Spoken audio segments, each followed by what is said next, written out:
Hey guys, welcome back to my channel. In today's video, I'm going to show you how to sell on Alibaba using an iPhone. First, open the Alibaba app on your iPhone. If you don't have an account, tap sign up and create an account using an email. After sign in, tap the menu icon and choose sell or my Alibaba.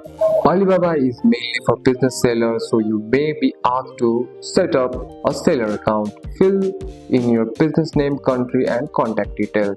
For that, enter your product information at the product name, category, price and minimum order quantity. Keep your title clear and simple so buyer understand what you are selling. After that, upload product photo. Use clear picture taken in good lighting. Good photos help buyers trust your product. Next, write a short description. Explain what the product is, how it is used, and why it's good quality. Keep the words simple and honest.